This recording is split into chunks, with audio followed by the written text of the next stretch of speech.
You're not going to change human nature, which is about self-interest. You've got to show them how being ethical is in their self-interest. You have to be able to show people in a way that they can easily access and process and internalize the losses that are associated with unethical conduct. There are certain universal principles of influence, let's say authority, having authority on your side. If you counterfeit the authority, if you lie with the evidence or you exaggerate what somebody said and so on, that's going to come back and bite you. But if you point to it, if you have authority and what you've done is to uncover it and point to the genuine credibility associated with your position, your offering, your idea, as manifest in the authority that you can marshal to show it, not only have you been ethically acceptable, you have been ethically commendable. You have steered people correctly. Chris is known as the master negotiator, a title earned throughout his time serving as the lead crisis negotiator for the New York City division of the FBI, and then as the lead international kidnapping negotiator for the FBI, where he helped develop the skills still used today across FBI hostage negotiators. He proceeded to teach business negotiations at UCA, Georgetown, and Harvard Business School.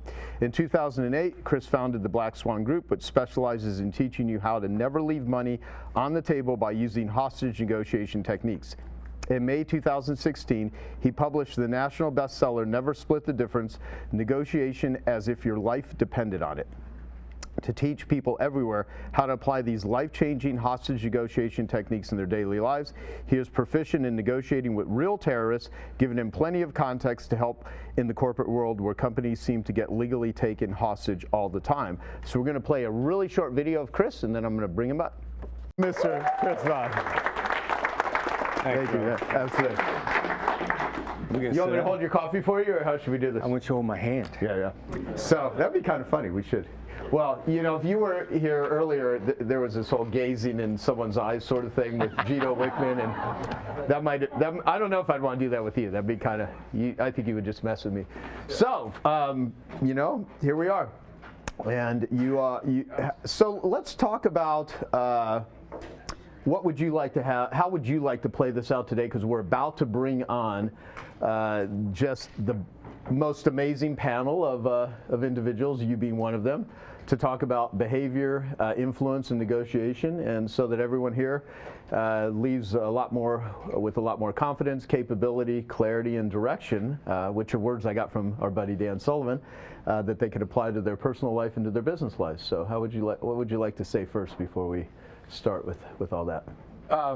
Just touch on a couple things on the way I would define empathy and what difference it makes, and you know, what to look for.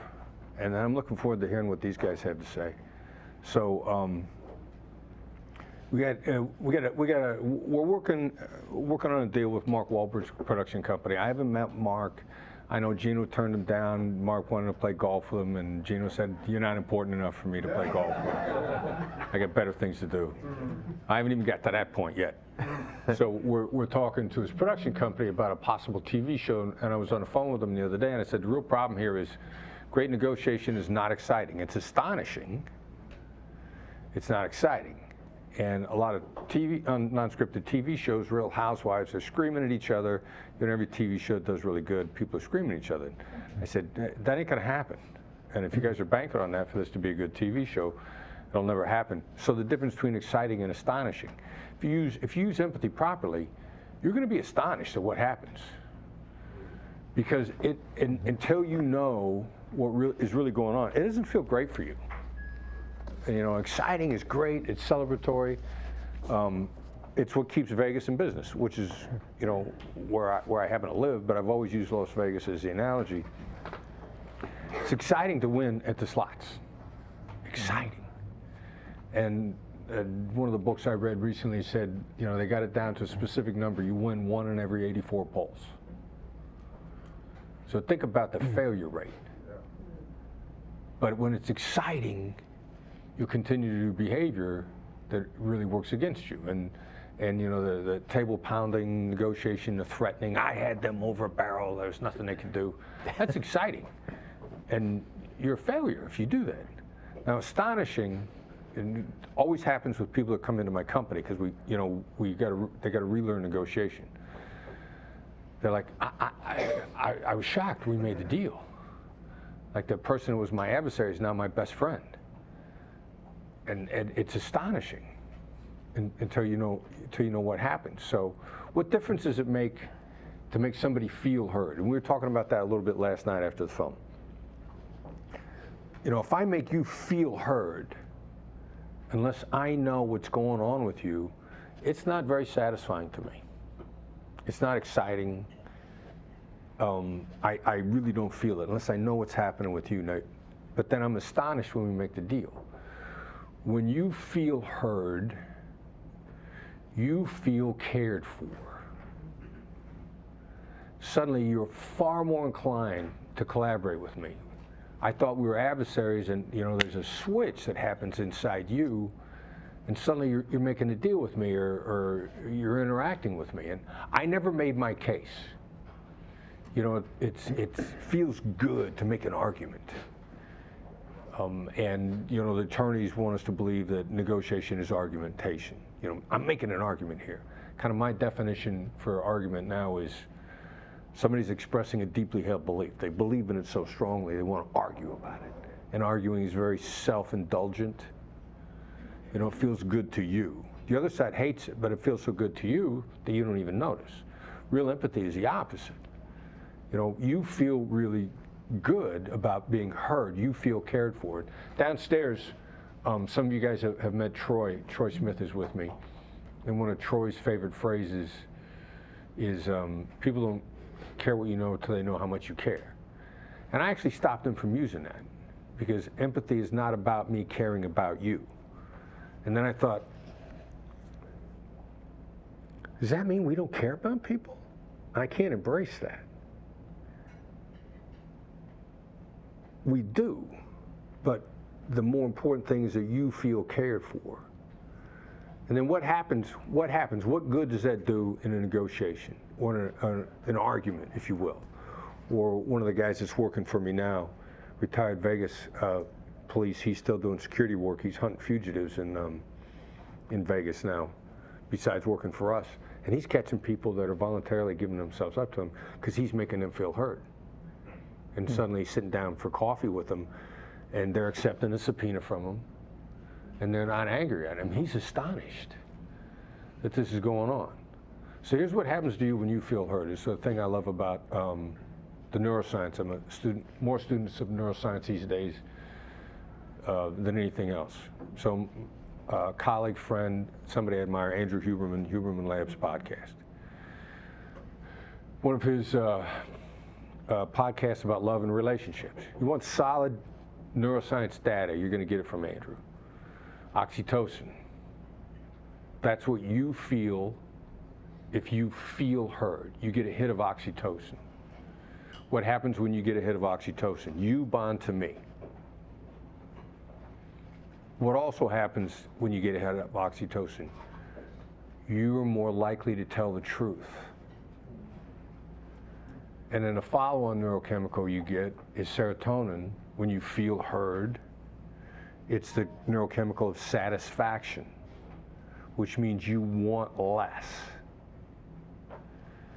So if you and I sit down with completely opposing points of view, without uttering one single word defending my position at all, if I make you feel heard, you're going to bond to me, you're going to be honest with me, you're going to want less.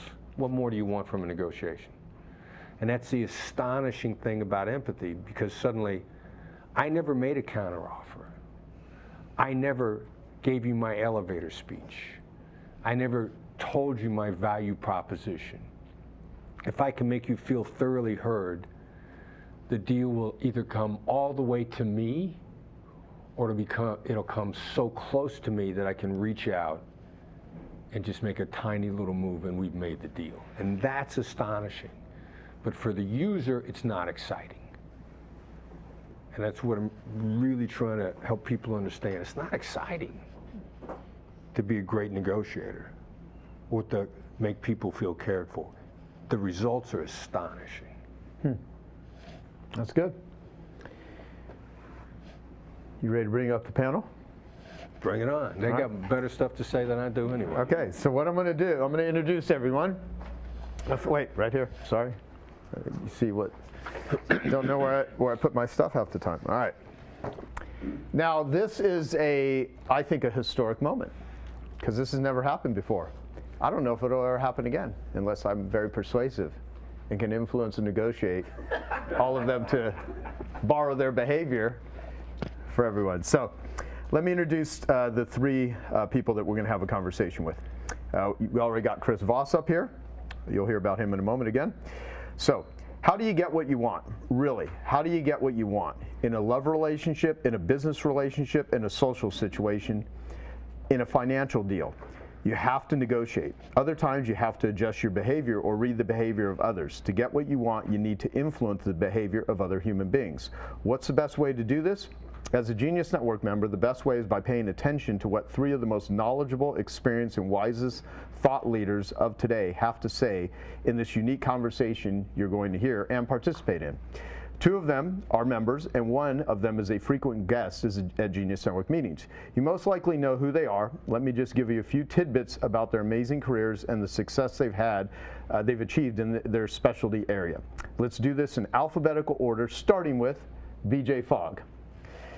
BJ is a behavioral scientist with deep experience in innovation and teaching. At Stanford University, he's directed a research lab for over 20 years. His best-selling book, Tiny Habits, is a New York Times bestseller and has been widely read by many members of Genius Network. BJ represents the behavioral science portion of this illustrious panel. So come on up, BJ. Thank you.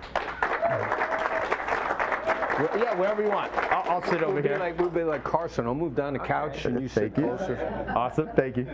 So Chris Voss, this guy, first gained fame as the lead international kidnapping hostage negotiator for the Federal Bureau of Investigation, better known as the FBI.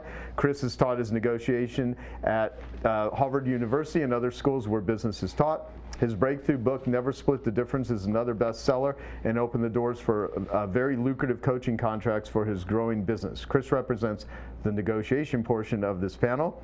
And your third genius is a frequent guest at these meetings and also a very close friend of mine. We've known each other for 30 years.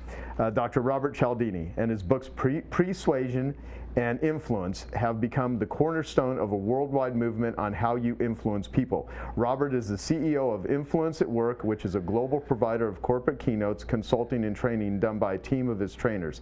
His clients are some of the world's biggest and most successful companies who hang on to every word he has to say about influence. So give it up for Dr. Robert Cialdini. Thank you, sir. Awesome. I really appreciate it. Thank you. Okay, those are your three special guests here as we leap into this discussion that can be a game changer for your business as well as your personal life. Those three words again are behavior, influence, negotiation. So want to welcome all of them, and these are literally the best in the world. The top influence guy in the world, the top behavioral professor in the world, and the top negotiation guy in the world. And what I say in the world is the impact that they've had. I mean, literally between the three of them, millions of copies of books sold. Also, you've got Warren Buffett and Charlie Munger that endorsed your book. One of your students is the co-founder of Instagram, amongst many other things. And Chris, you've done everything under the sun, working with celebrities, working with all kinds of people at the super high level. This has never happened before. So you've got, and when you're thinking industry transformer, these are industry transformers. And the impact of your work is literally in the hundreds of billions of dollars range. I mean, literally it is. And so give it up for all three of these. This is awesome. Hey, I hope you're enjoying this video, and I want to let you know that I have a new book that's come out, and if you'd like to get it absolutely free, there's a link below in the description, or you can wait till the end of this video, or you can simply go to joesfreebook.com and you can get a copy there. So I've got a few questions, and how I want to make this work is I've got some questions for them just to kind of kick it off.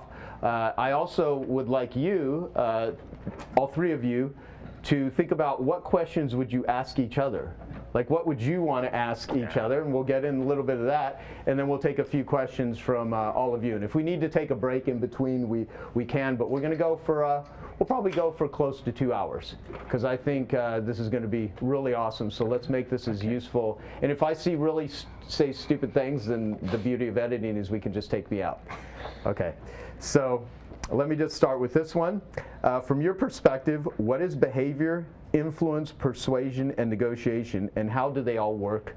How they all tie in together? And maybe start with you, Bob. For me, it involves moving people in our direction without changing the merits of our case, but how we change the delivery of our case, how we change the presentation of our case. That's what influence is, that's what negotiation is, that's what all of the things you suggested. And there's an arena of persuasive power that surrounds your case. It's a neighborhood that your case lives in. If you can construct that neighborhood to be more conducive to the way people hear and process and employ your case, you win. You beat your competitors every time. Awesome. That was good. Okay. Tough question. I think the way I would think about the relationship between those things and what we're doing here is we're all thinking about what's the outcome, or we're helping people achieve an outcome. And I think all of our methods and all of our work is what is the simplest way to achieve that outcome. I've been fascinated with that for a long time. I've given that principle a name. I call it the feather principle. What's the smallest thing with the biggest impact? Bob has a word for that, the small big. If you get into the more academic research, in some contexts, those are called channel factors. But I think that's what we all have in common with our work, is what's the smallest thing that will have the biggest impact and lead to the outcomes that we or the clients or our students are hoping to achieve. Awesome. All right, so try to say something better. And make it small. I could just tell In a very concise manner, please. Yeah. No, the three are interrelated, and there's a fair amount of discussion right now about outcome and the environment and the pitch and the rest of that. But part of what came up with Gino yesterday is letting go of the outcome. So again, it was a contention at a point of the book when we were writing with Tal Ross, because Tal said, you know, we got to have something about goals, and my son Brandon and I said, no, there are no goals. Huberman again says, as you as a human being, you think of things in three ways: duration, path, and outcome. Where do you want to go? How you want to get there? How long is it going to take? Which then gives you some tunnel vision. So we really went. Tal Ross, a brilliant business book writer, understand what everybody's good at. Tal, I'd love Tal if he wrote a fiction. I wouldn't read it, or my expectations would be low. But business is really high. So he says people have to have goals, otherwise they get lost. And so what we agreed to and conceded with him on that was, okay, your goal is to exceed your goal. So you can careful fixing on a goal, because it will give you tunnel vision. The more goal focused you are, the more tunnel vision you have. Never be so sure of what you want that you wouldn't take something better. Just how do you get something better?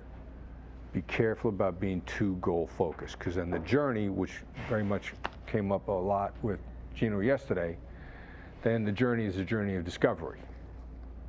And it's a black swan, it's a feather. Something happens along the way where you're not that you know it's there. It's not that you're hoping it's there. You know it's there. So you're going to keep your eyes open, keep your vision wide enough, so that as you're going on the journey, you end up someplace better than what you had in mind. Yeah. Okay. Awesome. And by the way, are we good on sound and mic? Can everyone hear us okay? Okay. All right. So do you think it's harder today to influence people, and if so, why? We'll start with... No. No? Okay. Human nature hasn't changed in 5,000 years. It hasn't. We're wired exactly the same we were 5,000 years ago. Now, a lot of the context is changing, and I was thinking about this a little bit last night. We're more aware of the echo chambers, but the echo chambers were always there. You know, I'm listening to a sports interview this morning. Sports writers asking him stupid, provocative questions, trying to get him to say something so that he can write an attacking article. Sports writers have been doing that since the last century. I'm a last century guy. There are a few last century people in here, not that many. But they were doing that 40, 50 years ago. We're just a little more aware of it now. And the other thing that I worry about, like Joe, you know, yesterday going like, I'm worried about the world today. You know, kids these days. No, not I'm kids, thinking, the people that are influencing these kids. But wasn't that the same thing that the adults were saying when we were 21 years old? Yeah. Has that really changed? So, and then the last thing I'll say on that, paraphrase Bezos. He said, somebody asked him a while back, you know, how at Amazon, how you planning for change? And his answer was, we don't. He's like, you don't? No, we plan for what isn't going to change. People are never not going to want the best price. They're always going to want the fast delivery. We build around that. That's never going to change. Human nature is never going to change. Well, I'm going to reinforce that by saying that's exactly how I feel. We've evolved to these triggers for change, the things that cause people to want to move in our direction. That hasn't changed. What's changed is the platforms we use to pull those triggers, to get those people to move in our direction. We have now evolved a set of technologies that separate us. They make us remotely connected to one another. We work remotely, we shop remotely, we meet remotely, and so on. And what that has caused is a hunger for the connection. That's what's changed. Right? We now, if we can put a small change into the way that we deliver our message online, that harks back to personalism and human connection, we increase conversions significantly. Here's a small big. BJ is exactly right. I think it's very important to be able to give people takeaways. What's a takeaway? What's the most effective takeaway? It's a small thing they can do to make a difference next week when they go back home, right? And there's a second level to that, which we can talk about later, which is not just give them the takeaway, show them why that takeaway worked in terms of human motivation and so on. But here's a takeaway. All right. So there's a study done of 6,700 online commercial websites. And they looked at A/B tests within those of 29 separate factors that have the capacity to increase conversions.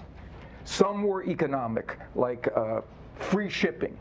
Some were technological, like there's a search function within the site. You can search for what you need when you need it. Some were actually sales oriented. Was there a call to action line at the end of each offer and so on? All right. None of those rose to the top. The ones that rose to the top were human principles of motivation and influence, right? And I've tried to capture what 7 of those are, but here's one that's very difficult to employ online, the liking principle. How do you get people to move in your direction because they like you when they've never met you? You've never had an interaction with them. You've had no sociable exchange with them. And here it is, the small, big, right, that brings humanity back. On the landing page, there's a welcoming statement to the visitor. Welcome to our site. We're so glad that you're here. We want to be able to help you in any way we can. Significantly increases conversions to whatever they're selling. on that site.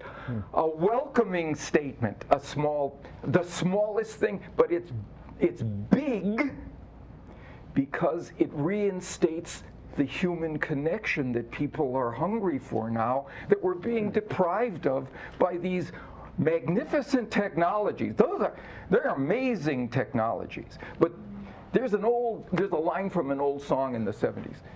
And what you lose, the glow, and I think that's technology, replaces. But what you gain, the glow erases. So this is what technology does. It takes away and it gives. What we have to do is arrange ourselves for those things that give to us. Well, technology has pulled away a lot of personal connection. If we replace that with something like a welcoming statement on our website, on our landing page, we get significantly more conversions. Awesome. Nice. Can you please repeat the question? Do you think it's harder today to influence people, and if so, why? It'd be great if you just totally disagree with both. I'm going to give a little bit of a different answer. So the way I think about most things is in terms of behavior, specific behaviors. And there are 15 ways behaviors can change. I mapped it out in a framework I call the behavior grid. And I won't go into all 15. You can put it into 3 buckets, more simpler, more practical approach I call behavior buckets. You have one-time actions, you have lasting change, habits and routines and practices, and then you have stopping behaviors. Most people in this room and most people I train outside of Stanford are not really concerned about the stopping. It's the one-time actions and lasting change. So when I hear a question like that, I'm going to give 2 answers.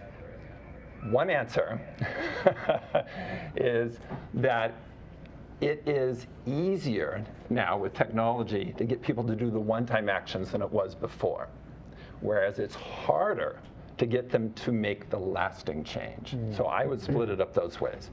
And I can fish for reasons and examples, but I won't do that in this context. I'll just kind of leave it out there that, if you think of it in those 2 ways, being able to get in front of somebody in the moment that they go to the website, there's a reason they go to the website, they're unusually motivated to go there, or they're outraged by something, they'll do a one-time action. But when it comes to lasting change, a lot of that is about our identity and our communities we belong to, and those seem to be more persistent and less influenceable by technology. Yes, you can change that, but the one-time actions, I think, we can get that to happen more readily than ever before. Gotcha. Okay, great. So this one's an interesting one I thought about of how to ask you guys. With all the propaganda in the media and in social media today, and I know that propaganda has been around for a long time, it just seems to be propaganda at scale. And there's a lot of fear porn, that I like to call it, that is just pumped out to the world right now. Fear, fear, fear. How does someone have good discernment when trying to make decisions? It's about uncertainty. Right? You want to reduce uncertainty. And there are 2 things that allow people to get off the fence and get off the sidelines and into the game with you that reduces their uncertainty. One is authority testimonials that you can show are congruent with what it is you're recommending, what your features, products, offer have to do. If you can get authorities, you can recruit those messages and get those people and put them on your in your messaging first. Don't put them in the middle. Don't put them at the end. You never see websites with the testimonials first. In fact, sometimes you have to go to a page where you can get the testimonials. I would like you to put authority, credibility that is honestly afforded to you before every word, so that aura of authority transfers to the first sentence, to everything you say.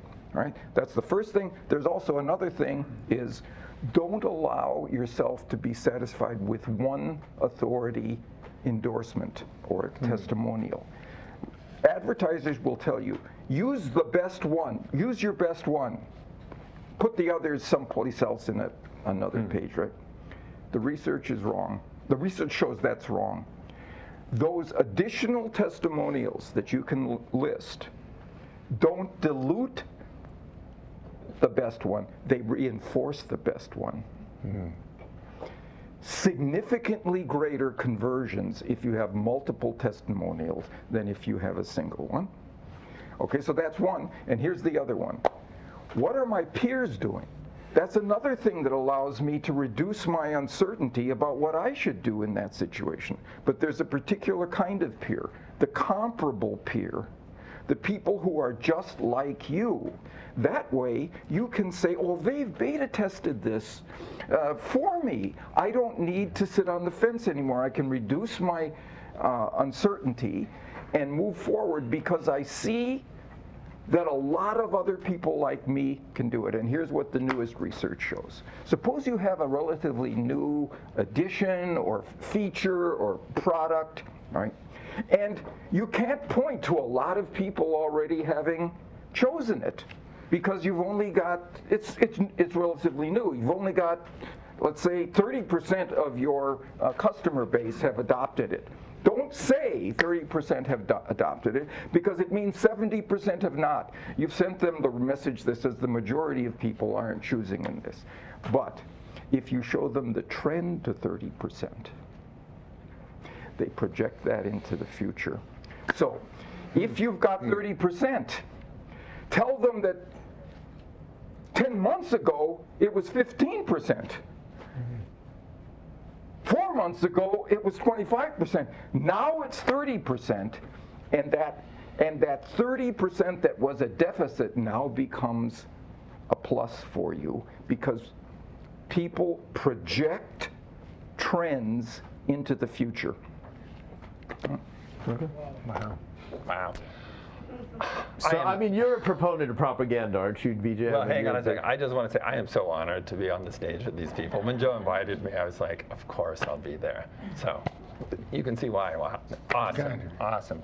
Back to you, Joe. Sorry. No. So, like, yeah, just your perspective on how does someone, have good discernment trying to make decisions in the midst of a lot of interesting messaging is to call it. I think that requires a level of wisdom that's above my area of expertise, to be frank. Okay, I don't have a smart answer for you, but I'll break it down into behavior again, which isn't quite the question, but share where I can share. So many of you know, in the Fogg behavior model, it's 3 things for behavior to happen: prompt, ability, and motivation. And when you're designing for behavior, you want somebody to do a behavior. It's not so much propaganda getting through it, but it is how do we get somebody to take action? And they may not be taking the action that you want. Number 1, you prompt the behavior. You make sure there's something that's do this behavior now. And there's certain people that will do that as soon as they're prompted. In behavior design, we call those dolphins. They have sufficient motivation, sufficient ability. Once you get the dolphins doing it, then you look at the people that are lacking ability, not motivation yet, ability. So that's kind of the shift here. It's like, and we call those turtles. They're below the action line on the behavior model. They have sufficient motivation, but it's too hard to do, or they think it's too hard to do. Okay, especially for one-time action. If they perceive, so you say, well, what's making it hard for them? And it's one of 5 things. That's in the ability chain model that I share.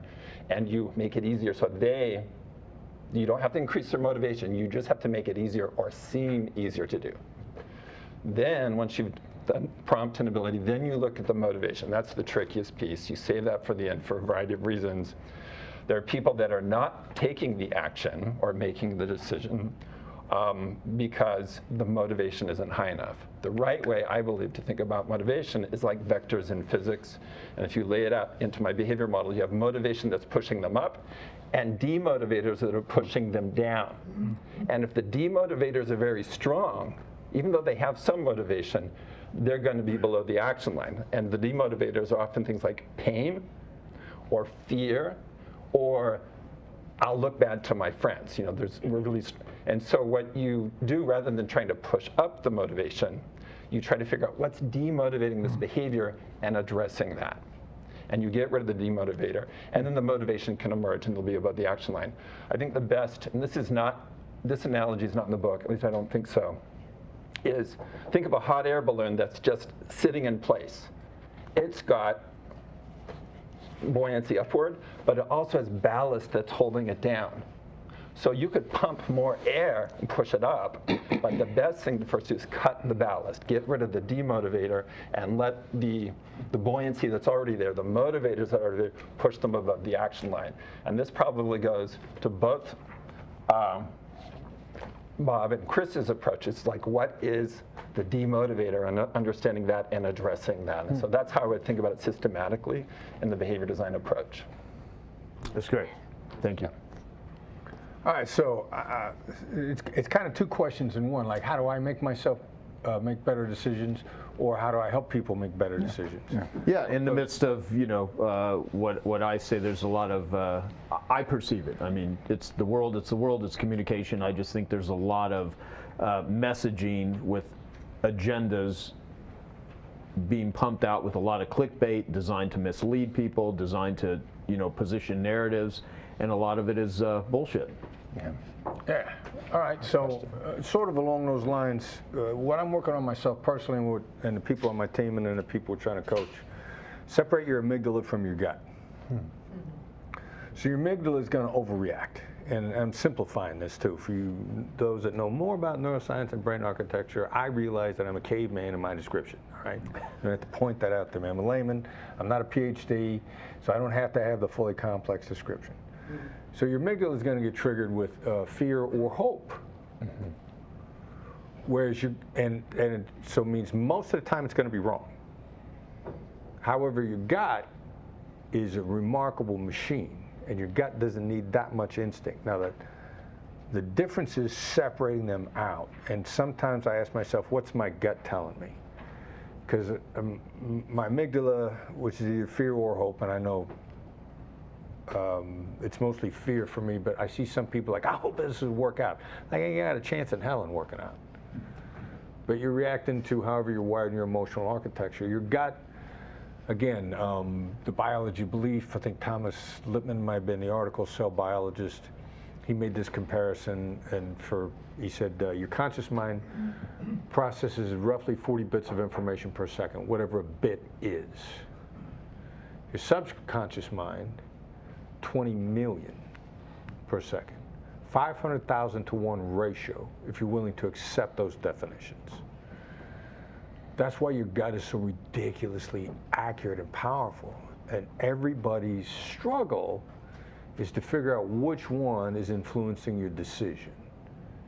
Is it your fear center / hope center, or is it your actual experience? In the absence of actual experience, which is what most goes on media, you know, because they're trying to hit our amygdala on issues we haven't got experience with, how do you feed your gut to make the difference? Well, as Bob says, look for another source. Try to pull in information outside of your echo chamber. Just get some comparative data to start to line it up, and then just really, for me personally, sometimes I will ask myself, what's my gut telling me? Because I will overreact on a decision off the emotional centers in my brain, when the supercomputer that I got is pretty accurate without that much help. Okay, no, good. You know, one thing that I want to point out with the three of you is that, from my experience, and one of the things I've always resonated with you on, Bob, because the first time I did an interview with you was like literally nearly 3 decades ago. Yeah, we were teenagers. Yeah, exactly. And, Was that in the community college? I actually went down to ASU because Bob, you know, had his office there. And do you still have an office there? I do. Okay, cool. And yeah, I've been down there a long time, but you know, Regent Professor of Psychology at Arizona State, the most cited living social psychologist in the world, you know, all these things. And you know, young guy just trying to learn about how to build a better business, be a better marketer. And the thing came up about ethics, because there's a lot of people that use marketing in bullshit ways, right? And I love marketing. I even have a podcast called I Love Marketing. And what I also have a domain name that I've never put anything on yet called I Hate Marketing. And I originally got ihatemarketing.com first because I was like, I understand why people hate marketing, because there's always people out there that are overhyping, that are there's a big difference between pursuing an opportunity versus being an opportunist. And I have a little riff that I use where I say, hype used ethically is massive enthusiasm for what you're selling. Hype used unethically is misleading, lying, bullshitting, exaggerating. And even the word hype doesn't have a really positive connotation to it, right? Or the word manipulation, it just sounds like negative, right? And you've really drilled down about using all of these influence techniques in an ethical manner, not taking advantage. Chris, in the environment of hostage negotiation, it was fascinating to me when I first heard Chris, and we've done many interviews where you talk about they want, what's in it for them, like the title of my book, which all of you have read and endorsed. Thank you very much.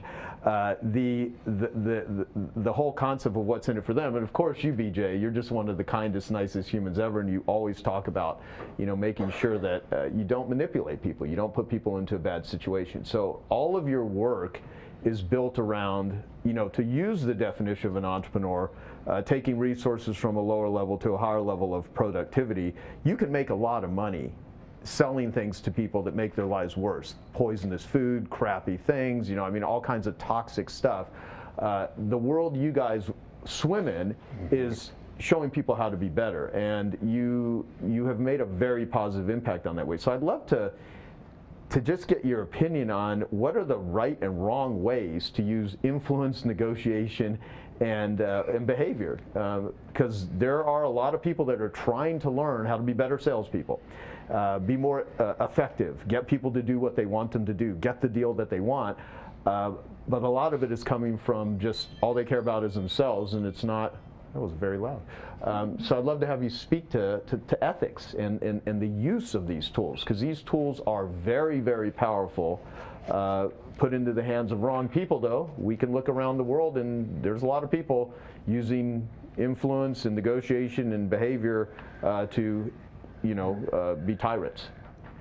I'm honored to be on this panel with these two guys, but there are a couple of quotes from folks as smart as these guys from much longer ago. Benjamin Franklin, now I study persuasion.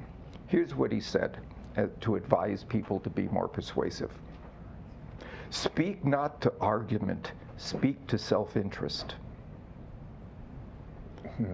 You're not going to change human nature, which is about self-interest, when you speak to ethics, right? You've got to show them how being ethical is in their self-interest. Now I'm going to go back even a little further. Hesiod, the great philosopher, ancient philosopher, said, seek not dishonest gains. Dishonest gains are losses. Wow. That's a good one. So you have to drill that in. I say that again. Yeah. Seek not dishonest gains. Dishonest gains are losses.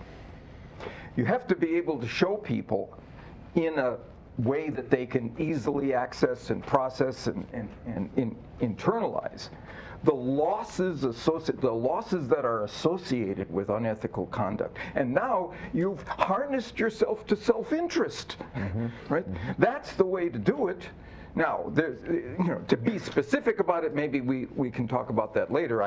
What I always claim is that there are certain universal principles of influence, and let's say authority. We're just talking about authority, having authority on your side. And if you counterfeit the authority, if you lie with the evidence or you exaggerate what somebody said and so on, okay, that's going to come back and bite you when eventually. But if you point to it, if you have authority and what you've done is to uncover it and point to the genuine credibility associated with your position, your offering, your idea, as manifest in the authority that you can marshal to show it, not only have you been ethically acceptable, you have been ethically commendable. You have steered people correctly. Right? So you take what's there in the situation and you bring it to the surface. Right? Like that story I said about welcoming. Isn't it true that you want to welcome the people who are interested in your, that you really feel welcoming toward them? Right. Take that out of your gut and put it on the page, and now who's lost under those? Nobody loses under those circumstances. No, that's great. That's great. So let's go to you, Chris. How do you? I mean, you've had to sit and negotiate with some people that would be considered scoundrels. Yeah, and that was early on trying to teach hostage negotiators that how to never lie ever, and what the consequences are, no matter what. And I'm trying to think of the best analogy. I mean, to not have ethics, to lie, to deceive, even by deception by omission or deception by literal truth, which the vast majority of corporate America completely accepts deception by omission. You know, we didn't actually lie. You know, what we said wasn't technically a lie. And how do I really make that come alive to people? And what I was thinking as we were talking is, what was it? Marie Antoinette said, let them eat cake. And was it Louis the 16th? When the French Revolution, you are going to face the mob, and they are going to put you eventually on the guillotine. You are going to face the guillotine eventually if you lie and deceive. You're going to get your head cut off. Now, you could be the king, queen of France, and you could live in Versailles, and I don't know if you've ever been to Versailles, and take the tour, and they take you to the spot where the king and queen of France faced the mob with no protection and had nowhere to go, and they were out there and they were getting ready to be drug out to the guillotine. That's gonna happen to you eventually. On the way, you might have some wonderful moments. Before then, you're the king of France. You know, you got all the food, you got everything, you got all the decadence, you got all the celebratory, you got all the exciting stuff that you could possibly want. The world is at your feet. But eventually, the mob's coming for you if you don't exercise with ethics. And then on the journey, if you stick to ethics that are acceptable, that you never have to hide and you never have to get caught with the literal truth. Again, there's going to be some astonishingly good things happen on the journey. You're going to be astonished at how much better your life is. Yeah. So, you know, how do you want to guarantee that the mob's coming for you? Can I just add this to yeah, that? That's really that's such a good point. Let's go back to Versailles. Anybody toured Versailles? Go through the Hall of Mirrors. You get to look at yourself there. Yeah. I can't tell you how many times when I speak about effective and ethical influence, I have people come up and say, thank you for the ethical component, because I don't want to have to look at myself in the mirror and see a worm. If the mob doesn't come after you, you're going to come after yourself too. You're going to have to see yourself as someone who can only succeed by cheating. That's that's damaging. Yeah. So, man, stay away. I'll tell you, like a lot of the people that I know that are mired in addiction, it's because of how their external behavior is hit. Their front stage is bullshit. They're doing stuff behind the scenes, and and it eats at them. It's like a parasite, because unless you're a full-blown, psychopath, sociopath, incapable of any sort of empathy whatsoever. Every time you do a misdeed or you contract someone, you take advantage of. I think you give a little piece of that puzzle of your soul away, and you may make a lot of money, and you may, like you said, all the decadence. You may have all the trappings. It's interesting that they call it trappings, right? Trappings of wealth. Yeah. Because there's a lot. Trapping is a good word. Trap. Yeah. Yeah. Yeah, there's a lot of people that are prisoners that live in golden bars of their own making because of how they behave. And there's people that have been colleagues of mine and that have been members that have been in this room before that I used to think were decent people and then they hit it pretty well. And there's a point where you see how they treat people, their methods of selling, their methods of negotiation, their methods of extracting, yeah, so thank you for speaking. That's so. Can I just say one more thing? I'm sorry. Of course, no, this is great. So, even if you are that psychopath, right? Even if you aren't bothered by what you have to see of yourself, even if there are people you're okay. How many people here have teams? How many people are involved with multi-person teams? Here's what our latest research shows: if you're unethical inside your organization toward your customers, your clients, your vendors, your partners, and so on, there are people in your team who aren't comfortable with the dishonesty, right? Mm-hmm. And they leave. Mm-hmm. And you know who's left? Yeah. Cheaters. People who are happy with cheaters, are satisfied with being a cheater. And here's what our research shows: they cheat you. Yeah. Right. They run scams under the table they steal equipment. They sabotage equipment so that they don't have to work that day. I mean, you pull the viper under your coat. That's such a good. This is so good. And I'll tell you, I'm sure you guys have all heard it in your own versions many times from when I've had a lot of people that have come into Genius.work, and even when I was, because I created ethical services for carpet and upholstery cleaners back in 1999. I did an undercover thing, which you can still watch the damn video on YouTube on ABC's 2020. It was the investigative reporter Arnold Diaz, and Barbara Walters was the host. She's become kind of a trip. But anyway, I was dressed up.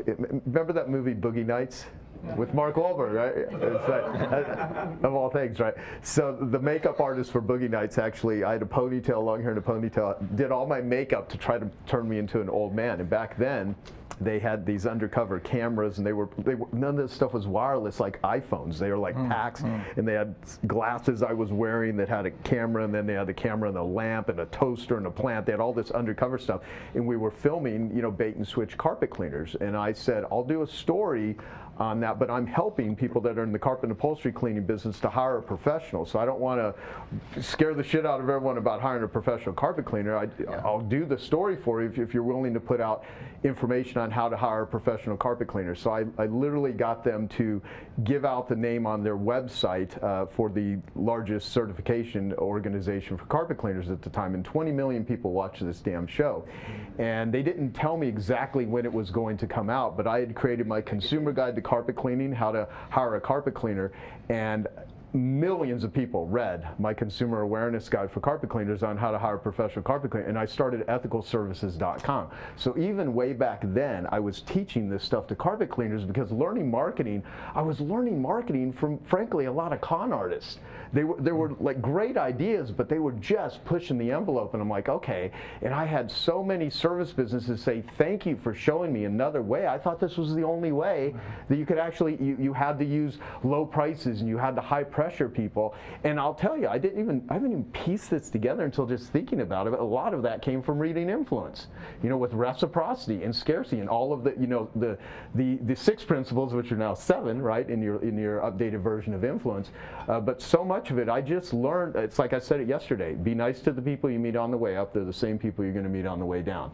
If you leave scorched earth, you will run into these people again. They will remember, and every time you screw someone, every time you mislead someone, they keep track of it. Even if it's on a very subtle level. So, yeah, behave properly, and you will be rewarded I think, in kind. So anything you want to add to any of this? These are great answers. There's a history. So, I worked on persuasive technology is a term that I coined. I took the Cialdini principles and showed that computers could use them, and this was mid-90s, and I was like, hey, everybody, this is great news and terrible news. Nobody cared about my research back then. They thought it was insane. I was like, no, this is coming, and we have to be ready for this. And it was mostly ignored until about 2012 and 13, and my work had moved on from persuasive technology at that point. But we did conferences on ethics, wrote a chapter, very inspired by Bob's work and how he approached it. Fast forward to today, where I consider my work, I call it behavior design. It's not about technology and it's not about persuasion. It's about helping people change behavior, especially in the long term. And this will be the end of my answer, the Fogg maxim number 1 is help people do what they already want to do. So it's not persuading them, it's help people do what they already want to do. Now that's not a perfect answer, because sometimes they want to do things that may not be good for them or others, but it's a pretty good maxim, and it's a very good maxim if you want to create a product or service that engages people or lasts over time. Again, it's the lasting change, not the one-time action. So that is how I talk about it today in a limited way. It's a partial answer, and maybe it should be updated to say help people do what they already want to do in the service of becoming their best selves. Because some people might want to go out and gamble, and it's like, okay, we're going to create better gambling software. Well, I'm not good with that. So there might be a modification that's a better answer than help people do what they already want to do. Well, okay, so this leads me to both of you are professors. You're a teacher. I mean, you're all teachers, right? What have you learned is the most effective way to be a student and to learn? I mean, because like what I love about the three of you is that you're all avid learners. Read a lot, study a lot, not so arrogant to think. I mean, I don't consider you arrogant at all. I mean, I think all of you have have learned how to utilize your ego in positive ways. And I meet people all day long that think they are the smartest person in the room, and they know more than everyone, and you guys can smoke almost any of these people just from your sheer track record, knowledge base. So you're all great students, you teach people. So what's the most effective ways on how to become better? Because I think right now, I mean, none of you would have written books and teach if you didn't want to help other people learn these skills. And you became who you are as a result of being really good at being a student and learning. So. For me, it's trying to pick who to learn from or how to categorize the information. And it's, never take advice from somebody you wouldn't trade places with. Don't take direction from somebody who hasn't been where you're going. Like there are a lot of great quotes out there, and I'll always take a look at the life the person lived that's being quoted. And there's a couple people out there that are constantly quoted, and their life was a train wreck. So I'm like, all right, maybe the quote's good. I'm going to take a look at somebody else. So I try to take a hard look at. I try to figure out who to learn from. Would I be satisfied with their reputation? Again, Huberman, the way he decides who to listen to. To some degree, it has guided me in a lot of ways. Really understand he's a curious scientist. He talks about stuff. I'll read something, a book that he's recommended, and I'll pick something up from him because I admire, his effectiveness. And, dude, I don't know how many years ago nobody knew who the hell he was, and now he's got one of the most popular podcasts on planet Earth, and everybody knows who he is. So I'm like, all right, so this guy's doing something right. I want to figure out how he's doing what he's doing.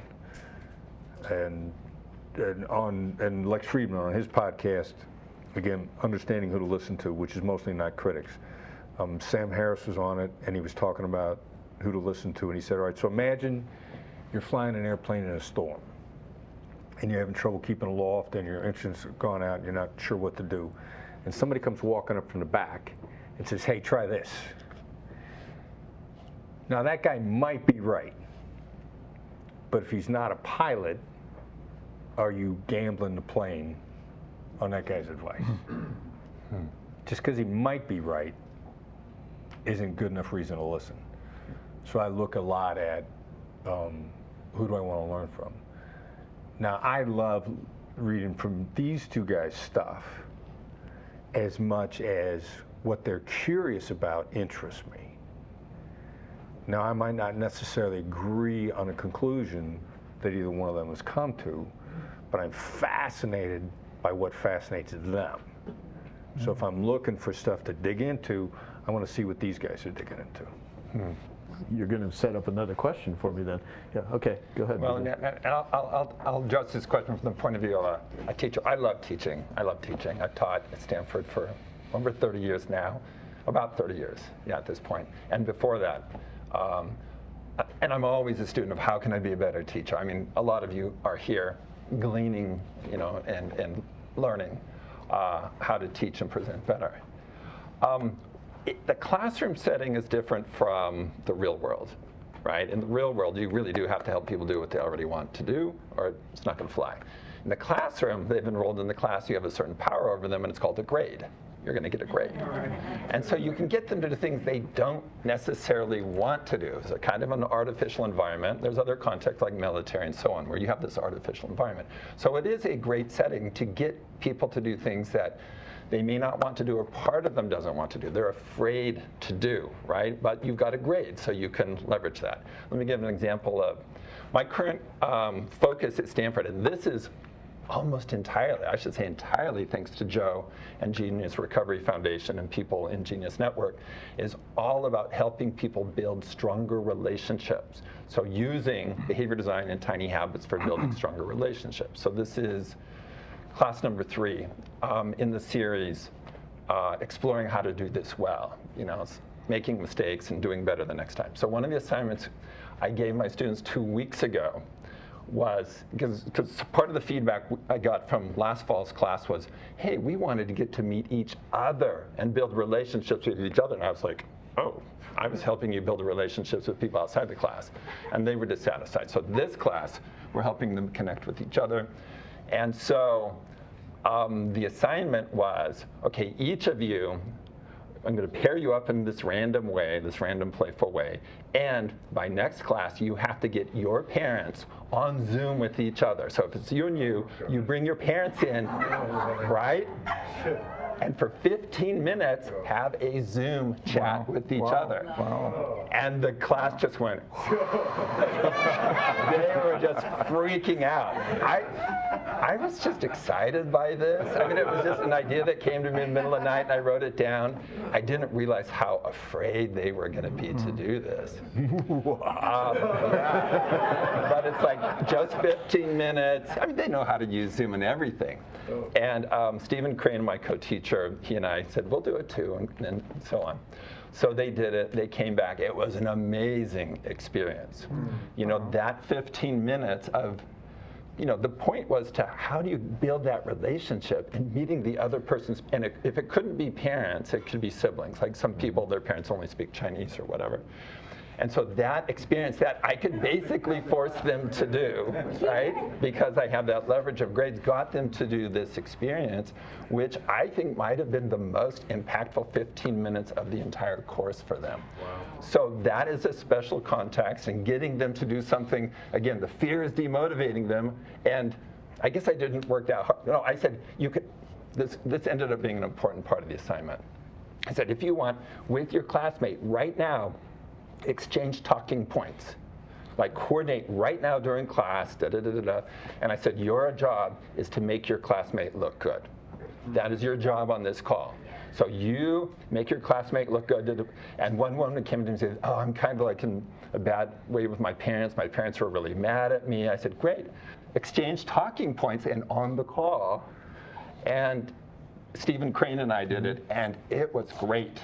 People were crying on the call. Stephen was saying great things about me. I was saying great things about Stephen. It was just amazing. So there are those opportunities where you can get people to do something that they might be afraid to do, but in these special contexts like that, you can get them to do this special experience. So we'll do it again and again and see what the secret sauce is, but I think those were some of the pieces. Yeah, I think we're going to do one of the next Genius Network meetings where it'll be like a family week at a rehab treatment center, if everyone's ever done that. It's like a week of the 30 or 60 days that you bring in your whole family. We may try that here just to see. The level of dysfunction to get some of that on video would be phenomenal. For me, it's to be a true student of information that I receive, that I try to do, and also to try to get my students to adopt, is to move from the how to the why. So I can provide various techniques. We just talked about have a welcoming message. Well, why? It's because it installs personalism in human interaction. You've learned something there besides that recipe. You've gone from being a short order cook to being a chef. If you understand why that particular recipe works, you can import that to all kinds of other situations and dishes and so on, where you interject personalism to have the same result. And so that's the sort of thing. Whenever I see a result from a study and so on that works, I want to know why it worked. What was the causal factor that produced that success? And I get ruthless about that. I even go back to, I call the researcher, I try to get internal data. There's a lovely small big that, we just saw, almost everybody here has teams, right? You have people. Have you ever been in a situation where you've had an initiative, you've had a goal for the team, and they've made progress toward it, and you congratulate them on that, and then they slow down? They take their foot off the gas? Right. Because they've got me time, right? And it turns out that it turns on one word that you use when you congratulate them. If you congratulate them on their progress, they turn around. Where do they look? They look at where they've been, what they've accomplished, and what they're entitled to. If you say congratulations on your progress, you have to say congratulations because they've earned it. Congratulations on your progress to our goal, right? If instead you say, congratulations on your commitment to our goal, they look ahead. They look to the goal. They look to the real estate that's yet to be traversed. And the research shows if you change that word from progress to commitment, you get significant, they don't take their foot off the gas. They keep moving forward because that's where you focus them. So why is that? Because what's salient in consciousness drives our behavior. You've put the goal back at the top of mind. You've put the commitment that they've made at the top of mind, which drives them to the goal. So good. That's why. Did you find that useful? So let me do this, and then we may take a short break, but I have to take the opportunity to do this. Okay. So BJ, I can use the softcover one, or just to give you an example. I went and because we have the softcover copy of BJ Fogg's book, but I've got Tiny Habits here, and this is one of the ways I read books. Wow. Okay. And I do that. Every one of their books, Chris's and Bob's, filled with notes and stuff like that.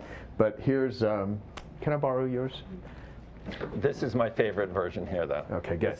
And then I've got Bob's books here. This is, hold your books. And then Chris. Okay. And now. There aren't any notes in this book. No. That's not the original one. That's so. All right. So, by the way, I would like all of you to do social media posts of all of us with our books, and plug these amazing men, and see how I just kind of side myself in here with it in a sneaky way. Yeah, it's kind of. So. Yeah. Yeah. Nice. Awesome. Yeah. Hold on.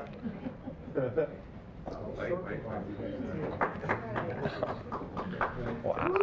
Marketing, I love it. Wow. Yeah. What an honor. No, thank you. So gosh. here's what I want to talk about, because there's a lot of authors that are here. There's people in this room that teach. There's a lot of people that are watching this online that they would love to take their knowledge and their ideas and their capabilities and share it with other people.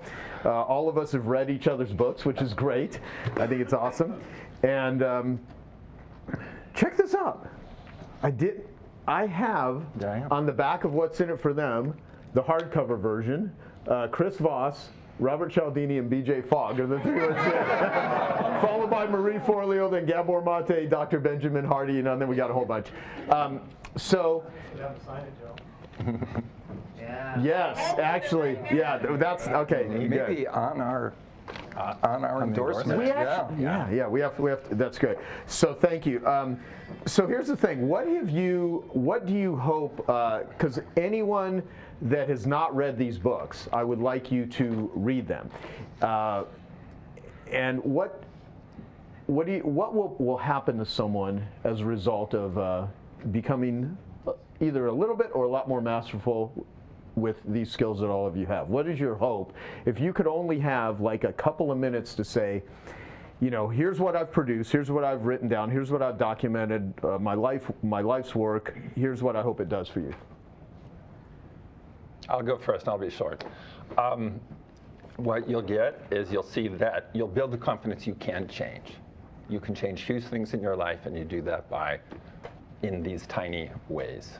And so it gives you confidence, which in part means reducing the fear and reducing the anxiety. Awesome. I'll stop there. How about you, Chris? You're going to make life-changing agreements different than you've ever made before, and none of them you're going to be embarrassed about.